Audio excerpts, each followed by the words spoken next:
Ba'alawi ini didukung oleh ulama-ulama terkenal. Yang ulama terkenal ada Gus terkenal, Buya terkenal. Itu bagaimana? Yang terkenal itu kan mensupport. Dia bersupport kebohongan maksudnya gitu. Tetap bohong ya. Bohong. Ya saya menghormati keilmuan mereka dalam bidang yang lain. Saya cuma mau kasih tahu Buya, Gus, Ustadz, Kiai Ajengan. Ya mohon maaf kalau Ustadz Rajul Hadis biar saya ngomong aja lah. Karena saya bertanggung jawab dengan ilmu saya yang Allah berikan Pak Haji. Makanya saya siap duduk dengan siapa aja. Bismillah walhamdulillah. Wassalatu wassalamu ala Rasulillah Muhammad bin Abdullah wa ala alihi wa sahbihi wa man wala.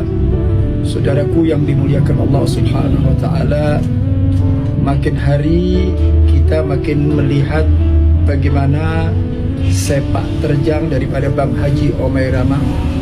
Begitu getolnya, begitu antusiasnya beliau menyerang, bahkan mengumbar fitnah tentang masalah nasab, yaitu masalah Ba'alawi. Saya jadi teringat satu riwayat hadis Nabi SAW,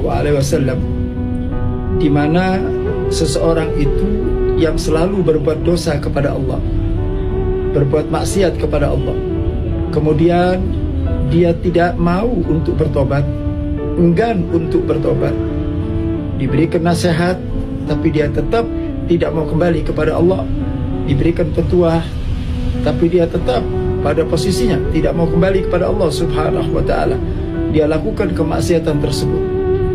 Apa pada akhirnya?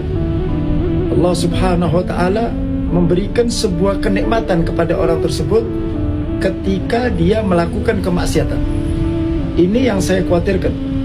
Ketika ada sebuah kesalahan dan sebuah fitnah yang dilakukan atau yang disebar oleh Bang Haji Omairama, ini kemudian dibiarkan oleh Allah dan diberikan sebuah kenikmatan. Ketika dia melakukan sebuah kesalahan, diberikan kenikmatan oleh Allah Subhanahu wa taala.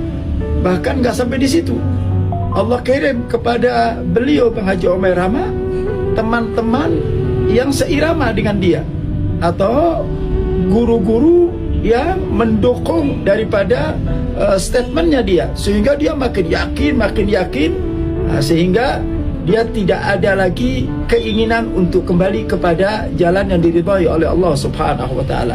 Jadi Allah jerumuskan karena tidak maunya dia bertobat kepada Allah Subhanahu wa taala. Jadi sangat prihatin sekali buat Bang Haji Omairama ini. Saya khawatir Allah Subhanahu wa taala sudah tidak lagi memberikan kesempatan, sehingga kesalahan demi kesalahan itu dibiarkan oleh Allah taala, ya.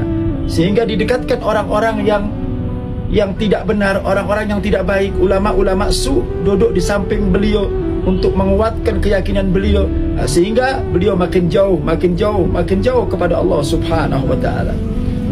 Yang namanya kebenaran, al-haq ya'lu wa la yu'la alaih. Siapapun orangnya yang akan menghancurkan kebenaran tidak akan pernah mampu untuk bisa mengalahkan kebenaran. Kebenaran Allah pasti akan unjukkan.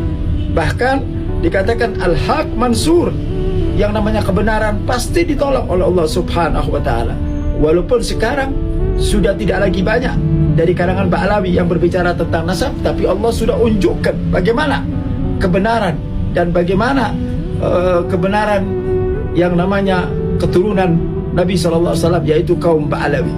Kenapa? Karena itu memang kebenaran.